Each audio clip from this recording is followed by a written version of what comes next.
Violence Through Collaborative Partnerships. This morning we'll be talking about the National Public Safety Partnership, otherwise known as PSP, which is a U.S. Department of Justice program designed to enhance federal support of local jurisdictions in their fight against violent crime. So our panel today will highlight two sites. We have Aurora, Colorado joining us, as well as Rochester, New York.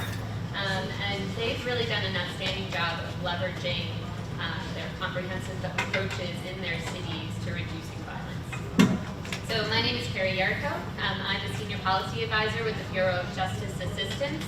We're the grant-making organization for the Department of Justice, and we really aim to assist the field in terms of getting dollars out the door, as well as training and technical assistance for different agencies across the country.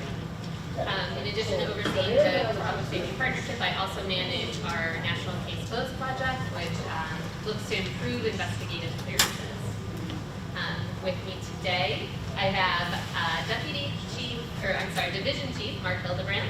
He serves as the Chief of the Investigations Division for the Aurora Police Department in Colorado.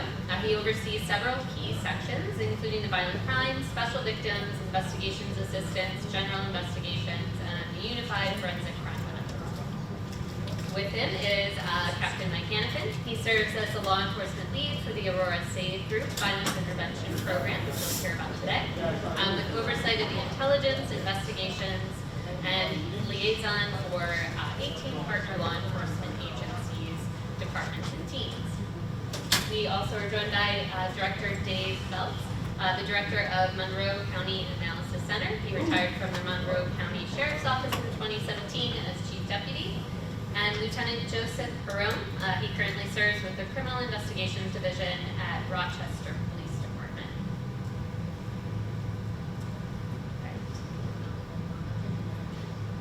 So I'm just going to give a quick overview of our program.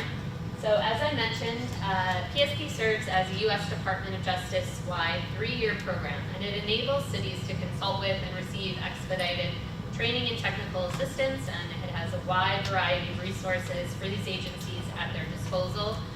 The program really supports public safety strategies, and it advances the administration's violent crime reduction and community engagement objectives. PSP has been in place for 10 years now. We're celebrating our 10th anniversary this year. And its unique way of collaborating and partnering has been successful in harnessing the Department of Justice's resources across the nation. So PSP initially began as the Violence Reduction Network, and it was created to respond to an identified need by our leadership to really better coordinate support from DOJ agencies, which many of you, I'm sure, are familiar working with, probably have your own opinions about sometimes, but it's really helping these cities who are experiencing high rates of violent crime and finding a one united kind of DOJ approach.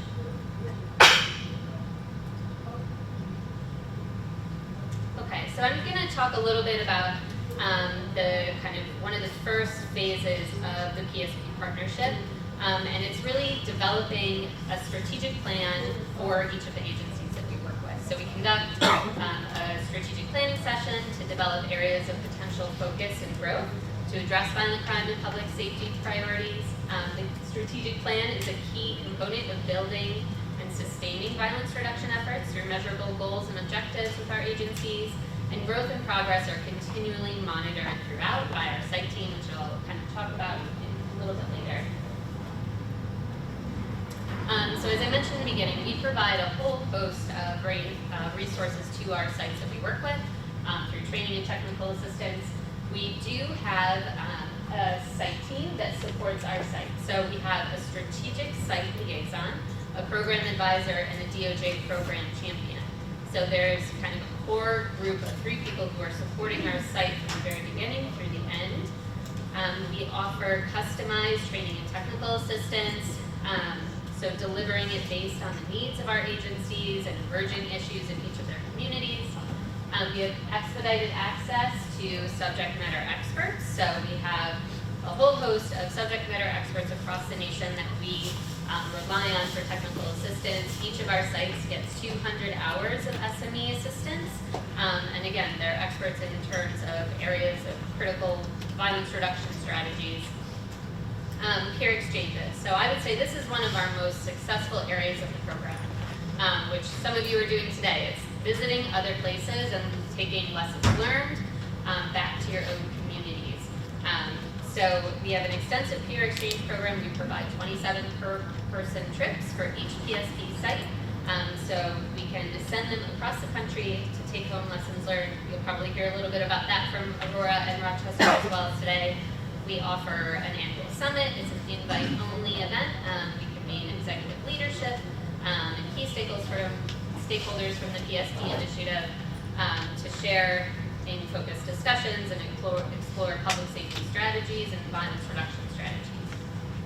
One thing I did want to really mention for everyone today is our virtual academy. So this is an interactive virtual course program, and it's on our website. It's free to all law enforcement. You can get IALIS credit. We have a variety of different courses. It's self-paced, it's interactive, so you can take it at your own time within your own agency, and it is free. So please let us know. We can certainly reach out with the link to that. And then we also offer communities of practice. So we meet quarterly to discuss emerging and promising practices in public safety. So in PSP, we have 8 focus areas that we've identified that are critically important to violence reduction. Across DOJ, we have a variety of resources and TTA to help our sites build their capacities in these areas, and we have targets, we have goals. We want to make sure we're measuring and determining the impact in each of these areas for our agencies. And our goal is really to elevate capacity in these areas, keeping in mind that they might change or emerge over time based on the needs of our sites. We continue to find opportunities in these 8 focus areas to provide assessments, to provide training, any sort of subject matter expert support. So here is a map of all of the sites that we have worked with over the last 10 years. So we've worked with over 60 sites. We do expect to bring on 5 new sites in October, which we're really excited about. And one of the main lessons that we've learned, right, is that no 2 jurisdictions are alike. You can take all of these strategies, but you need to find a way to apply it to your individual community. So we focus on meeting the cities where they're at in terms of their violence reduction strategy, public safety priorities, community engagement, understanding its needs and current capacities to implement change. And really, we just help to enhance their partnerships and build capacity in each of those focus areas that I mentioned through training and technical assistance. And while each of these areas were obviously chosen, so we do fund the training and technical aspect based upon precipitous increases in violent crime. So these cities do have their violent crime challenges, but we take away best practices and they serve as peer learning models for each other. So that's been a really unique aspect of the program.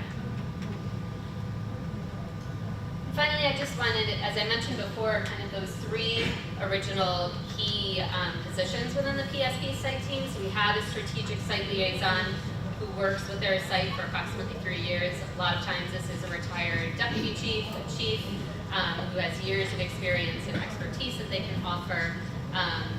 They can provide, again, peer learning opportunities and expertise in terms of what each site might need. We have a Department of Justice Program Office champion, so someone from DOJ who can serve as a point of contact to navigate across different programs, grant opportunities with the site. And then we have a program advisor who supports kind of the logistical coordination of TTA. They work to develop bi-weekly site team meetings and gather all of the partners together. And they really do a wonderful job of providing us with an understanding of the impact that we're having in these areas. So as you can see, we do try to involve everybody in this partnership. So we have the U.S. Attorney of the jurisdiction, the mayor, obviously the police and the sheriff, and the district attorney. We have our points of contact with our 3 key positions. And then from the federal side of the house, we have core representatives from ATF, DEA, FBI, and U.S. Marshals. Now each site chooses to bring in community partners, parole and probation, courts, whoever they think is key in terms of their violent crime strategy. So obviously a key theme for us today is collaboration, and you'll hear from Aurora and Rochester how they've been able to leverage these resources through PSP, and build their own capacity to reduce violent crime. And now I will turn it over to Division Chief Holder. You will. Yeah. Good morning, everyone. My name is Mark Hildebrand. I'm from the Aurora Police Department. If anybody's been watching the news, it is the same Aurora. It's been taken over by Venezuelan gangs. So I would just like to thank them for allowing us to be here today. Seriously, it's not that bad. If anybody wants to talk about TDA, after this, please come talk with me. We have about 42,000 migrants from Venezuela in there. I know New York probably has over 70,000. So if there's anybody that's looking to see how we're dealing with it, please come and speak with me after this. But a little bit about Aurora. We're a city of about 400,000. We're authorized right around 750 law enforcement officers in Aurora. Right now we're probably about 630, so we're understaffed like many agencies within the nation are. We have approximately about 150 non-fatal shootings per year, and then about 50 homicides per year within our city. Pre-pandemic, we were about 25 homicides and probably about 100 non-fatal. So pre-pandemic, post-pandemic, significant increase in violent crime, and very much youth involved. We saw the big increase in youth violence. I know every jurisdiction in the nation is dealing with youth violence.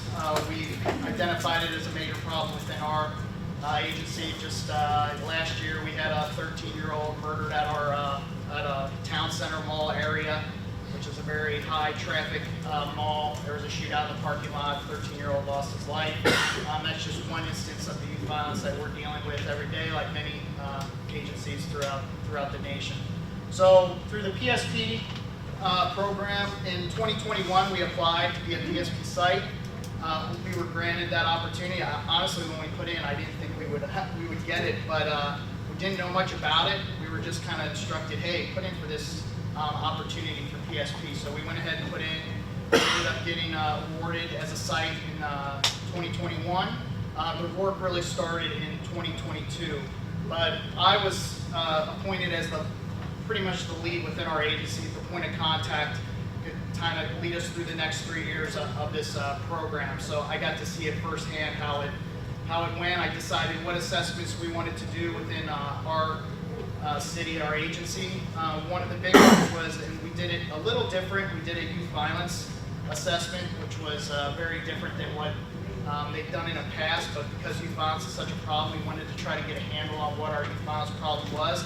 It didn't tell us anything we didn't already know, but what it did do was it gave us the data to say, okay, this is a problem, these are the demographics surrounding it. It was really between 14 and 25 is our major age range that we were seeing an increase in youth violence. It's a very small percentage within our youth community, within our overall community that was part of the problem or at the highest risk of either being a suspect in a violent crime or a victim for that matter. So it identified a lot of key areas that we could focus our efforts. So PSP, with that initial assessment, gave us kind of a pathway forward. So how are we going to approach youth violence within our community? Mike is going to be talking about a major initiative that we have, which is the Aurora Save program, which is probably the highlight of our time throughout PSP. But we did, I think, 7 assessments, grants, technology, crime analysis, assessment of our detective function, youth violence, and strategic communications. We saw benefits that came out of all those. So if you are awarded a PSP site, I would say take advantage of it. Do as many assessments as you can in as many areas. Be an open book. I took the approach of I really wanted to have somebody come in and be critical of what our agency was doing and give us recommendations for how we can improve. I can tell you we didn't do all of the recommendations. There were many of them that just were not possible, but there were many recommendations that came out of that we were able to institute within our agency. One of the two key things that I think PSP offered us was the ability to bring together a collaborative approach to addressing crime within our community. So one of the things, we were very siloed within our agency. Yes, we had relationships with parole. Yes, we had relationships with other community justice partners. But bringing them all to the table and making them accountable for their role in addressing crime, we never really had that. It was always pointed at the police department, like, well, this is a police problem, so what are you doing about it? But bringing everyone to the table, and PSP was instrumental in bringing everyone to the table and saying, this just isn't a police problem, this is a community problem, this is a criminal justice problem, this is a school problem, this is, you know, everybody plays a role in solving this, and really the police department, for that matter, should be a very small piece of this puzzle. We're that enforcement component in the fact that we're responding to crime and then, you know, investigating it and arresting individuals that are committing the crimes. We do need to be a liaison with all of them because we are the ones that play a key role in prevention, intervention, interruption, and all those things, because we're the ones that know when the crime's happening. So we have to be that conduit between us and our violence interrupters, or us and the schools, to let them know and provide them the intel of what's going on. But really, they should pick up the weight of that, the burden of that, and move forward with addressing it on their end, and not just leave it for the police department to carry that burden. So a key thing for us was really bringing all those partners together, and PSP, like I said, was instrumental in doing also other city resources. Within the city, you would see everybody would point to the police department when there was a problem, but there's so many other city entities, our code enforcement, our housing and community services, our homeless outreach, all of these other components within the city play a key role in having them at the table, having the open and honest discussions, and having somebody from the outside say, hey, it's just not the police department saying you own some of this, it's actually someone from the outside saying you own some of this. And then the next component of that is the site visits we did. So we did several site visits over our time. We went to Los Angeles, we went to Milwaukee, Baltimore, Boston was a site visit. So we had an opportunity to go. Wichita was a key one where we did looked at their crime analysis unit. So we were able to do a lot of site visits, and what I can say from that is they were hugely beneficial, because we got to see what other agencies were doing, what they were doing well, what worked for them, and then bring back to our agency and realize that it doesn't work for everyone. So our own agency and city had to tailor whatever they were doing to work for us, and we would take some takeaways from that and say this was going to work really good within our community, or this isn't going to work well for the way we're set up here. But just getting exposed to that just gave you so many ideas of things you can bring back to our city and move forward with. So one of the things that we created was a public safety shoe review. It's built out of the Milwaukee model. It's where we look at our non-fatal shootings. We did this in the past, but it was really only internal within our department, where we would look at non-fatals with our investigative teams. What we did with this, and PSP helped us, now our non-fatal shooting reviews involve, I think we talked about probably over 20 different entities that are in that public safety shoe review on a weekly basis. We have 2 counties within Aurora, so district attorneys from both the 18th and 17th judicial districts sits in there. The U.S. attorney sits in there. We have school representatives that sit in there. We have members from other city youth violence prevention program representatives sit in there. Code enforcement, probation, parole, you name it, they're at the table, and we go through our non-fatal shootings. We dive deep into those cases. We look at the victims, the suspects, and one of the things that we're doing is, one, we're looking for are there opportunities to advance our investigation further, things that we're missing, things that we could do. We can have conversations with the district attorney about, okay, once we get this person in custody, we know they're a prolific criminal, they're a trigger puller, we want a bond mediation on them. We can have those conversations in real time and put the onus back on those entities that can make those things happen. We also look at NIBIN. We are a CJIC site. We came out of this, our crime gun intelligence unit. Denver was kind of the hub for NIBIN when it came to fruition. It started back in around 2010, 2009 is when it started to come to light.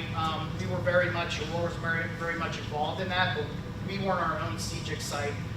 We created our own crime gun intelligence unit, which focuses on NIBIN. We process all of our NIBIN through our own agency now. We get results back within 24 hours, sometimes within 4 hours. If we get somebody in custody and recover a gun, we can get NIBIN back very quickly.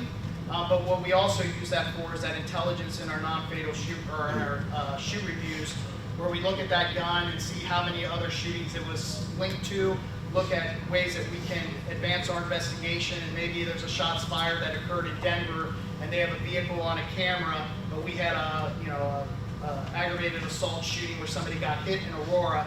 That may be an avenue for us to investigate that further and identify who the trigger puller was in Aurora. So we're really diving deep into some of that forensic investigative techniques and using kniving to do that. So that was a great success for us, is building that up out of the PSP program. We started our own non-fatal shooting team, which is our gun violence suppression team. They handle all non-fatal shootings for our agency. So having a specialized unit that just focuses on non-fatal shootings was a huge move for our agency. I would say before we started it, we probably had a clearance rate of maybe between 15 to 20% on our non-fatals. This year we're at 47% on our non-fatals, which is, compared to national average, is a huge move in the right direction when it comes to solving non-fatals. And we know if you're pulling a trigger, as the shot's fired, it can turn into shooting someone. And if you're shooting someone, it's just a matter of time before that's a homicide, either of them or someone else. So the more we can clear those cases and identify people that are trigger pullers, the better off we're going to be. And then our public safety shoe review really feeds into our Aurora Save program, and Mike's going to talk a little bit about that. But when we're in this shoe review, we're identifying those individuals that are at the highest risk of either being a future victim of violent crime or suspect in violent crime. And if there's a group dynamic there, we are identifying them to move forward and potentially move into our Aurora Save program. So Mike's going to talk a little bit about that. And then the last thing I'll mention is a real-time crime center. We didn't have one. We're now building a real-time crime center, and we really think that's going to add to some of these approaches and initiatives that we have currently in Aurora by having the technology to help us be better at identifying those individuals that are involved in violent crime or are going to be the future victims, and intervene before the violence continues. So that's I'll leave that at that, and then I'll turn it over to Mike Hannafin to talk about our Aurora Safe program.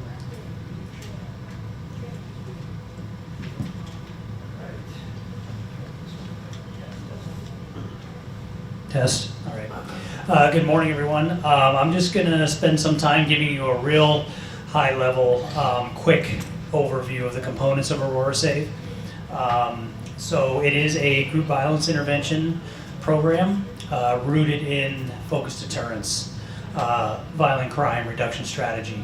So here's why we do it. The mission is to keep those young men and women in our community that are most at risk for violence alive, safe, and free. And by most at risk, we mean the intelligence is telling us that they're likely to be the next trigger puller or victim of gun violence, and their group involved.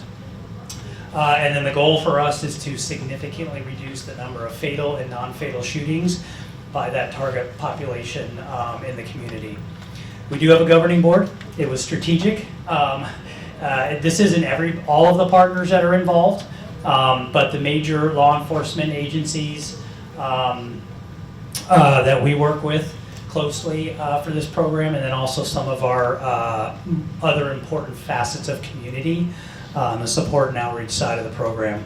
But these are the appointed or elected officials of these agencies, and so they play an important role when we encounter obstacles and barriers to the strategy. That's where they come into play to use their power and influence to help us break down some of those barriers. So we're going to go through the elements really quickly. It all starts with the intelligence, and that really is the role of the law enforcement side of the program, because if you're familiar with the strategy, law enforcement is meant to play the smallest role, the least public facing, but we have a really important role because us and our partners are the ones that determine who is at risk for violence, and then we select the recipients.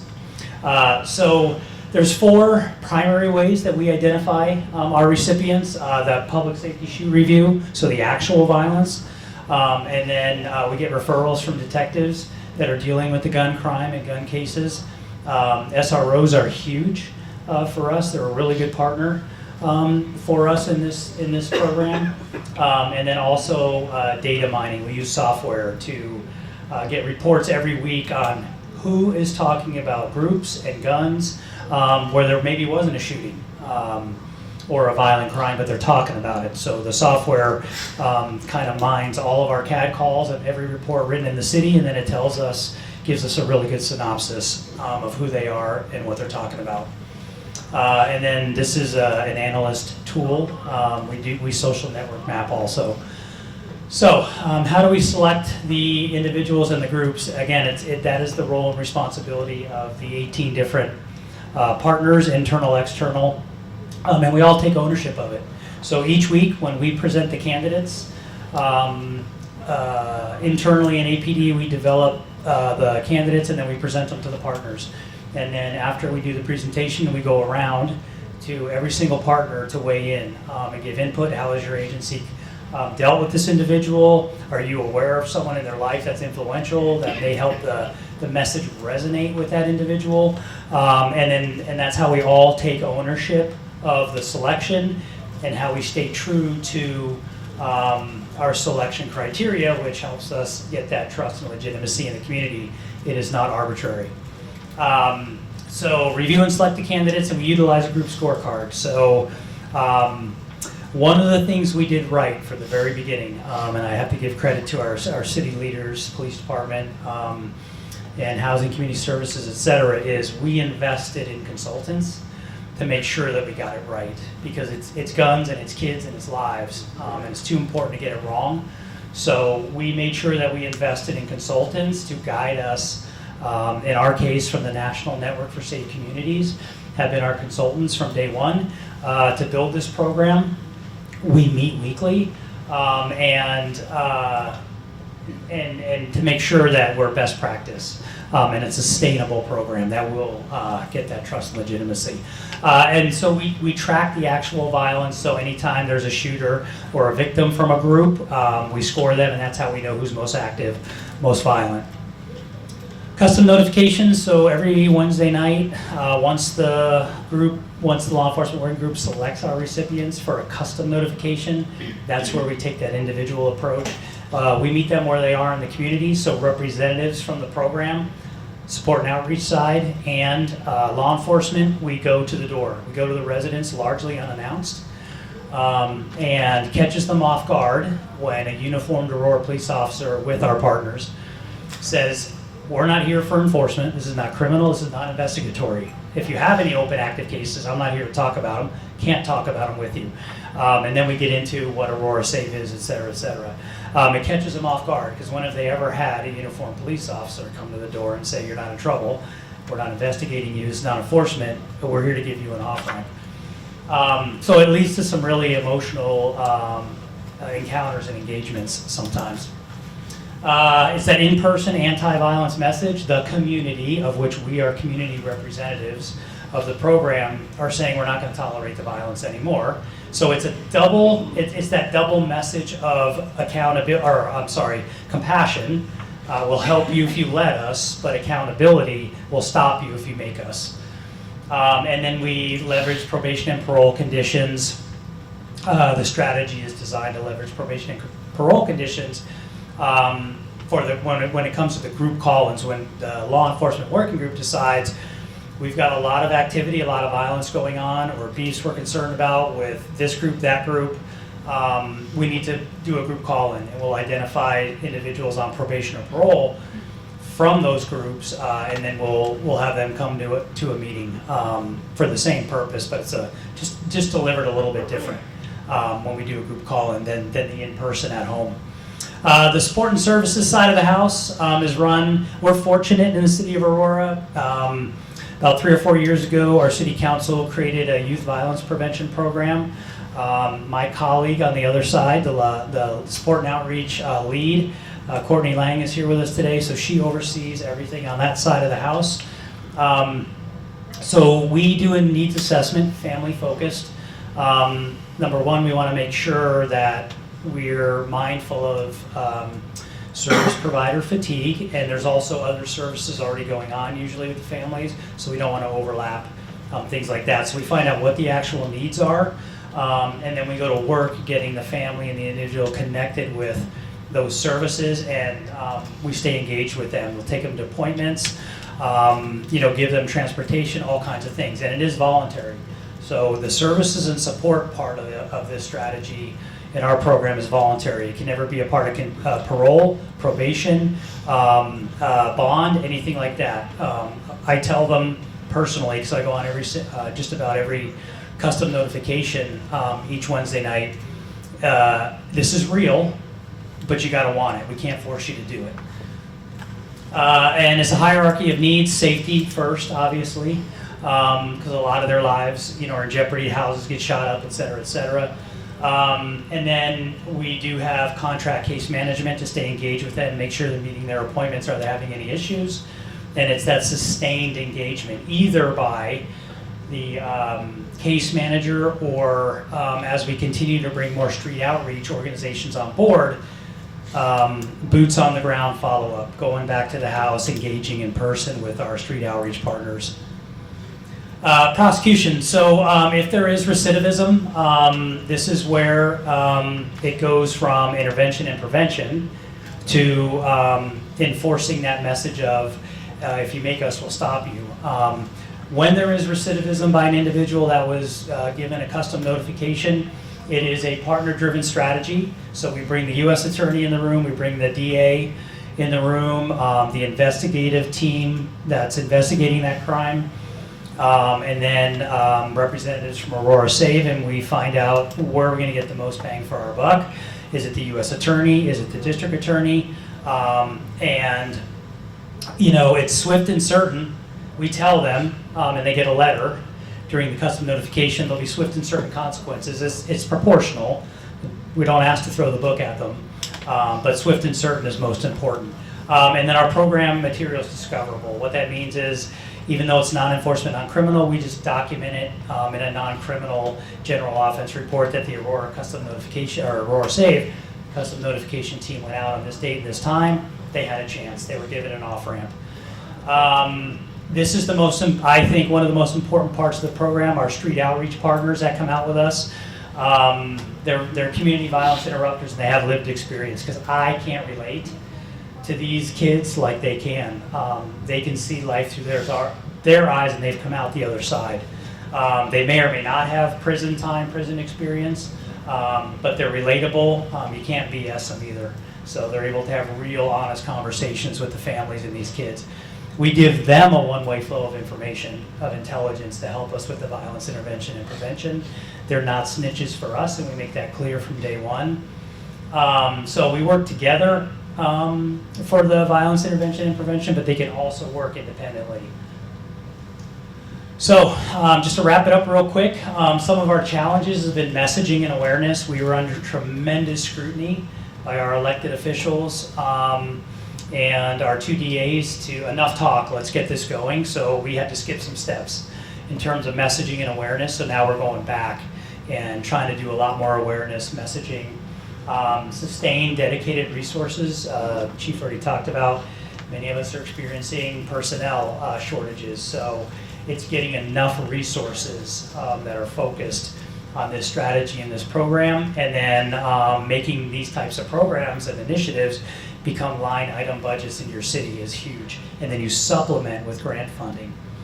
And then also a full understanding and ownership of the strategy by the partners. Just making sure they really understand their role and they take ownership of it, and they're just not passive partners. So, yeah, that was a real quick down and dirty, but with that, I'm going to turn it over to Director Phelps. Sure. One of the things I find fascinating about the PSP project is when you have outside influence and experts come in, you're going to start doing similar things. We had Dr. Radcliffe this morning talk about don't do things that don't work, but do things that do work. The Rochester program we have with the gun involved violence elimination is very simple. A lot of the same stuff that we're doing, we've had success with. So there must be something to it. And I think for the cities that haven't been partnered with this yet, the best sales pitch is you've got people copying the same thing in multiple cities, completely different demographics, different political and socioeconomic problems, having the same success. And so I'm very grateful for the support you brought to Rochester. Before I go on my piece, quick question. How many of you guys are law enforcement? All right. How many are crime analysts? How many are something else? You got security now? Well, actually, most of you. All right, so most of this presentation is geared toward the law enforcement management side and how we organize things. A large part of their component, almost all of it, is community-based.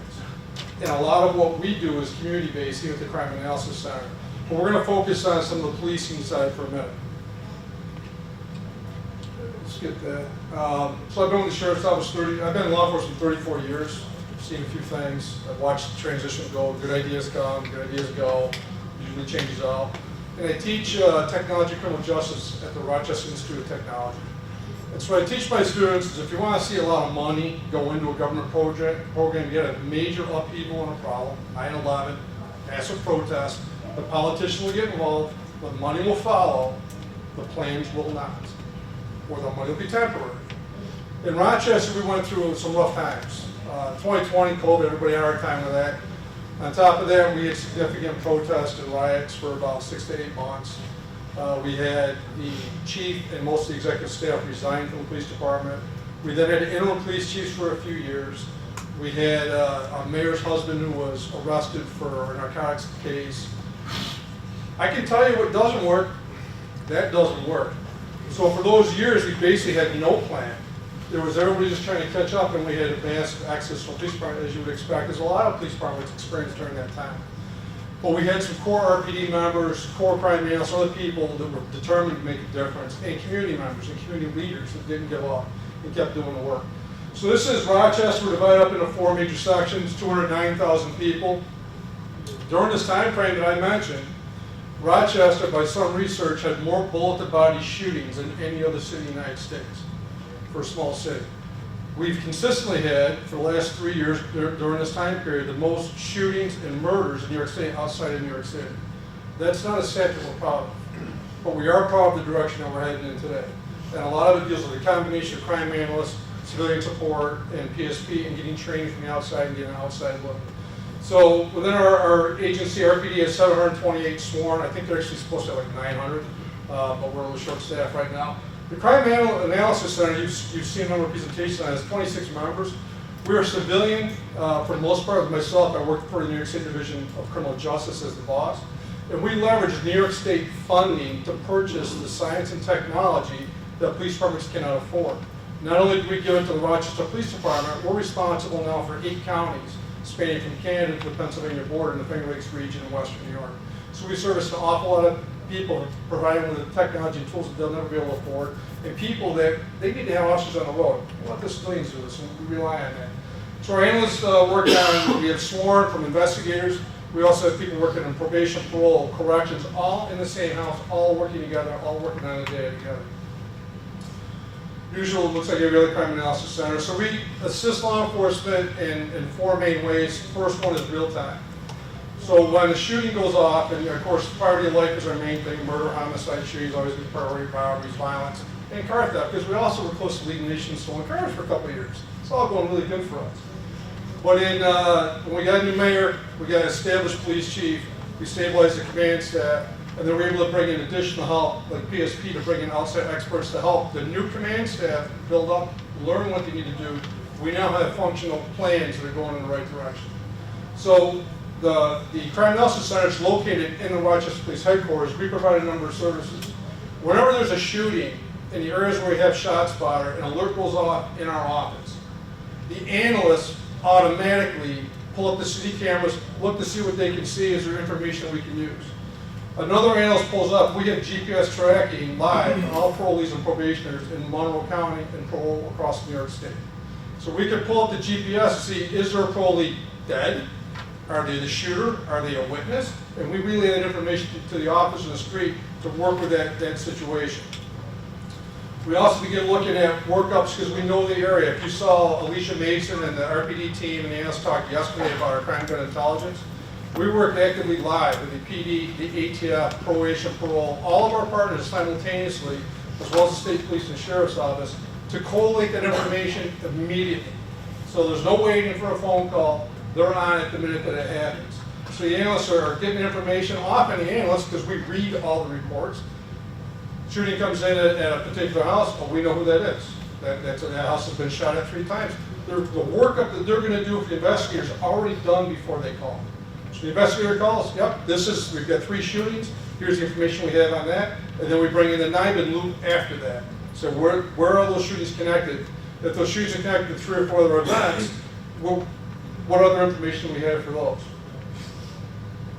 So investigative support. Not only do we have access to the Rochester police records, the New York State Crime Analysis Center network is unlike any other system in the nation. We are regional. We have access to over 350 law enforcement agencies' records, LPRs, get access to the cameras if they have them. So if you are a transient criminal, which we have a lot of, if you saw any of the gun violence reports, 82% of the guns in Rochester aren't from Rochester. They're from the South, Georgia, South Carolina, Pennsylvania, Ohio. So as they're traveling through the rest of the state to get here, have they been pulled over? Are they delivering guns to some other city? We can track that through our record management system without calling the police department that's already there. Other tools that we use, docs. So when we get our drug dealers and other people get locked up, whether they're in local jail or they're in a state prison, we have prison intelligence. We can access who are they calling when they're inside. Well, I don't know so-and-so. Well, they give you money. They put money in your food account. All right, who are you visiting? And we've actually solved a number of murder conspiracy cases by monitoring the activity of these guys while they're in jail. We utilize license plate readers around the state and around the nation on some of them. We utilize facial recognition. So if we have a body-worn camera that has an image as the officer's going up and somebody passed but didn't see them, or we have a camera image from a store or a house, we take those images and use facial recognition that's connected to only prison records. We're not using any public stuff. This is New York State, New Jersey, Pennsylvania prison records to see if we can identify that suspect. And we've had phenomenal success with that. The body-worn camera is unique. When I was with the sheriff's office, I wrote our first body-worn camera proposal, and I testified about it in the county legislature when we were looking at this program. When we were started, there was a lot of apprehension from the police, including myself. What are we going to see, whatever. Well, today, that's a record of people that we've had traffic stop with that have guns in their car. So later on, we'll get information. We think this car is involved. We'll look at a car that's involved in a shooting and see if they've been pulled over by a cop before. If they're pulled over in our area, we then access the police officer's video from the day of the traffic stop. We now have an image of the people who have had possession of that car. That's unbelievable technology. We've recently had cases where we've had a juvenile female was murdered, and they were able to go back and see that she was in a traffic stop with who we developed as a suspect later. And you got a body-worn camera image from almost a year earlier of the two of them together in the car, which helped lead the resolution of the case. So for the officers in the room, if you're not sharing body-worn camera images with your crime analysts, I would highly recommend you do it. And then finally, social media. Rochester, this may not be a trend in Aurora, but our gun runners like to show pictures of themselves with guns. That's not unique. What about drugs and money? They like to fan the cash, do their videos. Thank you. Thank you for telling on yourself. We appreciate that. But when you make those videos, you're also getting the nicknames that they have. You're getting the colors. You're getting the images. And the analysts do a phenomenal job. When we have a shooting and you're wearing something unique clothing, we'll find you wearing that same clothing in your social media because you're so proud of it. And we got a couple where they're actually posing. The Facebook, they're posing real nice. Thank you for the face forward photo. We're going to facial recognition that now. If we know who you were in your video. So those resources are fantastic support for us. On the firearm investigation side, we are a CJIC site. We are partners with the ATF. We have one of our analysts, Alicia Mason, we may have seen yesterday, has been converted to an ATF contractor. So we have a NIBIN machine of our own, and the Monroe County Crime Lab has one. The challenge with the lab is they do fantastic work, but they're doing the murders and bullet the body, but you have thousands of other shootings that are going to become a bullet the body gun later. We need that stuff run. So basically, for speed's sake, we got this. A couple weeks ago, you may have saw on the national news, we had Maplewood Park, they had a nice barbecue in Rochester, and some idiots decided to shoot up the park and kill a couple of people. When that happened, we put those shells immediately in a NIBIN and put an urgent alert on it. We received NIBIN leads in 2 hours and 44 minutes from Alabama. That's unbelievable. Do that with a microscope. You can't do one, like an hour. It takes forever. So those leads help us identify not only that, but how many guns were present. Because NIBIN can tell you, if I've got a pile of 9mm shells, it can say this was actually 6 different guns. That's fantastic. Well, I'm looking for 6 leads, and it's going to convert your investigation from there. Our analysts can also work on E-Trace and see the life of the gun. You guys have seen that before. Then we have an enormous set of databases that we look at.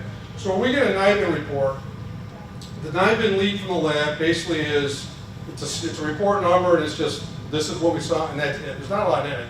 Our analyst, Alicia Mason, then pulls up all of those 6 shootings and reviews all the data for those shootings.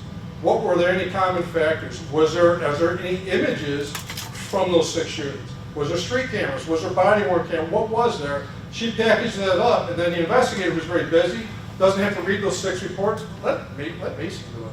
She reads them all. All right, and she'll give you back a report with just a quick summary. This address, this is the key information on this address. Number 2, this is the key information on number 2. When you look for the cops, wouldn't that be nice to have? You don't have to pull it, don't have to read it. So she does that for them. Then finally is proactive investigation details, which Lieutenant Pearl's going to talk about. The Monroe Crime Analysis Center is no longer reactive. They've been so successful, the analyst in our office, at identifying targets and working social media, that we now do live investigations with the investigators in the field of covert operations, including cameras, drones, social media, whatever we have. So Lieutenant Pearl is going to talk about how we do some of that work, and then we'll wrap up with a couple of other comments.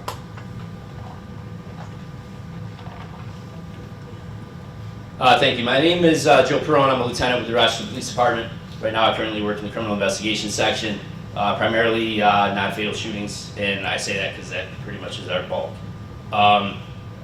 We have a small number of individuals that contribute to the majority of our crime.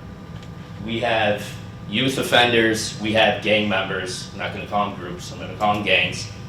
This is not soft, this is not anything that you can try to approach with a soft approach. These are real guns. There are several in each vehicle. They are wanted for violent crimes. They don't care who they shoot, they don't care where their round goes. So these things are important, and no police department can do that on their own. I truly believe that we do need partnerships within other departments as well as within our own cities and states. So, targeted offender details. This all started in where we've come to now from where we were before. We've come, leaps and bounds from where we were before. We started off with zero tolerance, stop anything that moves, light up the sky, try to, just show yourself out there, and hopefully that stops crime. Then, with the development of technology and everything else, as Director Phelps stated, all this great information comes into our police departments now. We have an analyst, now we have 2, now we have 3. Now we have a GIVE program that's funding us. Now we have other resources that are getting on board. What do we do with all this information, right? It all comes in, where does it go? What do you do with it?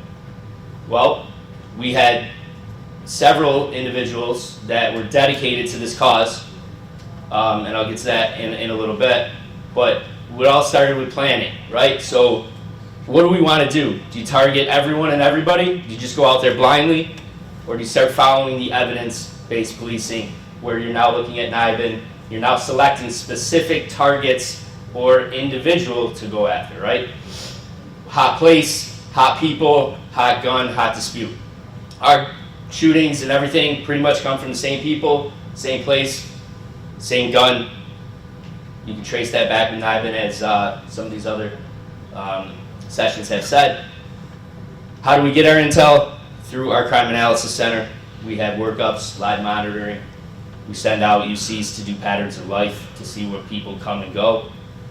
We have partners to support the detail, which is our state police, Monroe County Sheriffs, U.S. Marshals, ATF, probation, parole.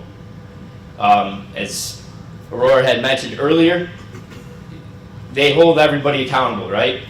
The county has a certain part in this, probation certainly has a part in this, parole has a certain part of this. You're able to keep people accountable, bring them to the room. What are you doing for so-and-so? What are you doing about so-and-so? Okay? Those are kind of things that are needed to run these details. So then you have all these details, you have a target, you know where you're going, what's next? Well, you want to go get the bad guy, right? So we have apprehension. We do these things in different ways. We have plainclothes, marked cars. Our helicopter's about 30 minutes out. That's about 30 minutes due to just flight prep, prepare for flight and all that good stuff. They're always willing, ready, and able to help us. We use our drone team. Sometimes we have an RPD drone team. Sometimes we use the counties. Develop intel between field command and MCAC in real time. So these details are roughly about, we're able to view social media through MCAC of these guys who love to put pictures of themselves with guns. They love to all be in the same car together, showing pictures of their guns. We're able to track that in real time. Send out our detail and hopefully make the arrest. Once the arrest happens, District Attorney's Office, we have 4 DAs assigned to our non-fatal shooting team funded by GIVE. They specifically go over each individual non-fatal shooting case we have. They come to our scene, they go through the whole process. And then hopefully we try to take some people federal. Juveniles that we have aren't able to be taken federal most of the time without a whole lot of other things that probably I don't know. So we use them when we can. So does it work? I'll show you some stats here. Everybody likes a graph. Bottom line, we got 31% change. So the blue line, you have your 10-year average. Yellow 2023, red 2024, you can see the drop there. So it's a couple things that happen throughout the years here. You have your COVID year, right? You have your riot, you have your protests, you have all the civil unrest. One of our most violent years we ever had, and at the same time we had their most violent year, we had officers leaving one after another, after another, after another, after another. So the other cops sometimes refuse to get out of the car. It is what it is. We went through years of that. But while we were going through years of that, the violence got more and more. So there was a few dedicated people in our department with the Rochester Police Department that wouldn't stand for that. And they began doing these details, and they planned them, and they went through the ups and downs and the pushback and everything like that. And some were great, some were terrible, some were great, and it kept going. And there's a person in the room, Captain Sam Lucian, with our Rochester Police Department, who should be given 100% of that credit. He kept his foot on the gas, and he is one of the biggest reasons why we have a reduction in crime in Rochester. So Sam, we would like to give you some appreciation. If you could come up, please, and share a little bit about how you were able to lower your stats in Clinton section, AKA the war zone.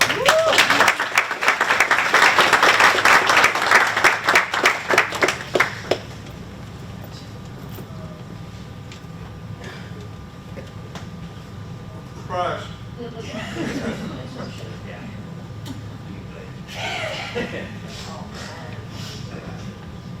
Wow, that was quite an intro. Thanks, I appreciate it. As was already discussed, obviously our city is disproportionately affected by gun crime. Clinton section is the northeast portion of the city, and we were the epicenter of much of the gun crime. In 2021, I believe we had 419 shootings, and I think if you do that per capita, it comes out to 200 per 100,000, which I think put us either at the top or very close to the top of cities in America. So we found a lot of this gunfire violence was driven by gang activity. So we tried to do a lot of intel-driven details that led us to many of the shooters. And we tried to use an evidence-based approach. So if we got somebody in custody with a gun, we would do a custom notification. And then subsequent to that, we would loop in our partners as best we could. So we have a snug site. We also have a couple of non-governmental organizations that do outreach. And the director of SNUG locally, Tony Nelson, was very, very good at helping us with our hotspots and with our hot people in that area. Let's see, as far as other things go, there was great collaboration between our investigative units too. Can't say enough good things about CIS, our criminal investigation section, that Lieutenant Joe Perone runs. And then we got a tremendous amount of intel from the Monroe County Crime Analysis Center. Essentially the way we looked at it, and I kind of earned a nickname through the course of these details. I'm a captain with the Rochester Police Department, and my nickname, for those of you that are in pop culture, was Captain Insano. So, The most affectionate, loving one. Yes. Yes, absolutely. So during a lot of the details, I was pushing people to go out and do good work, and we got a lot of the intel from MCAC, and I would say to our folks at the briefing, here we go, let's go do the job. They gave us the info, let's go get it done. So that's a lot of the mentality that we had during this. I don't really know what else to say, I apologize. Thank you very much, appreciate it.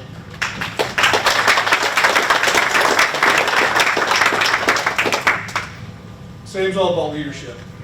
We had leadership backing for a while, as we mentioned.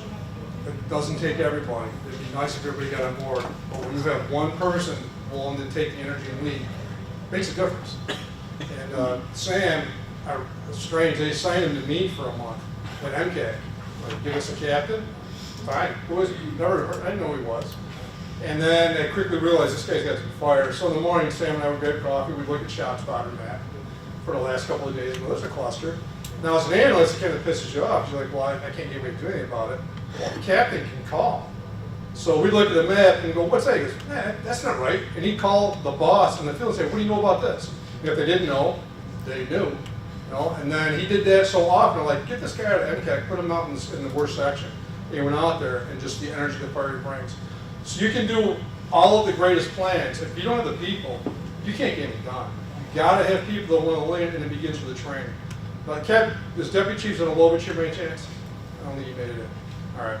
So he's a great example. When you train somebody to use intelligence correctly and operationalize it and come up with good plans, you see the impact in the numbers is fantastic. That's how that's happening with all those other things.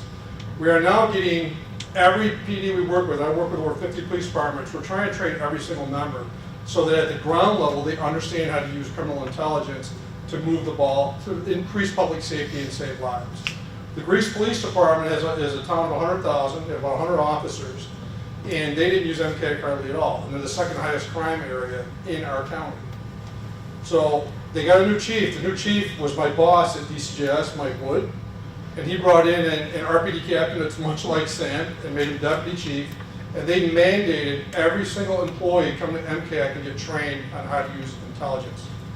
They went from 30 calls for service a month to us to 150. They were one of our worst clients, now they're one of our best. They're the second most common client agency that we have when it comes to training. The reason I share that with this group, for the law enforcement people in the room, if you're from New York State, you have access to a crime analysis center. If you have not been to a crime analysis center, you're doing yourself or agency a disservice. You need to go. You need to sit with the analysts. You need to get trained up on what the capabilities and possibilities are.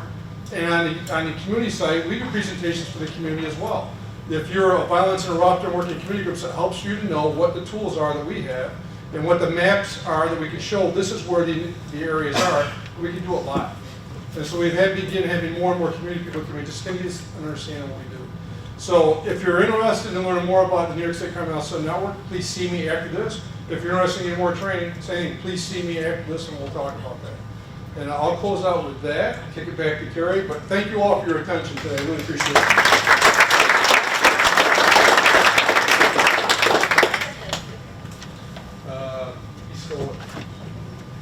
I know we don't have a lot of time for questions, but I wanted to put up our contact information for you all. But we do have 1 or 2 minutes if anyone has some questions, and we're happy to stay after as well. I know we're in that time slot right before lunch, so I'm assuming that's everybody's main goal. Oh, yeah. This is for the reports. You guys said that you're doing some data mining to get leads and stuff.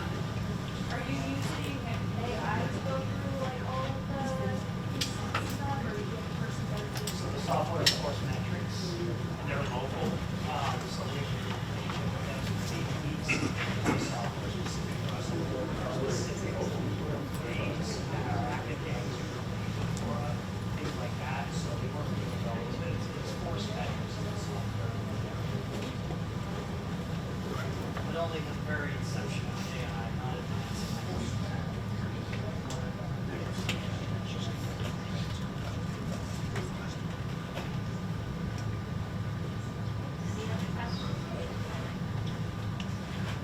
I'd like to thank all of our panelists. Oh, sorry, I thought you had your hand up like that. Sorry. Well, thank you again to our panelists. And thank you.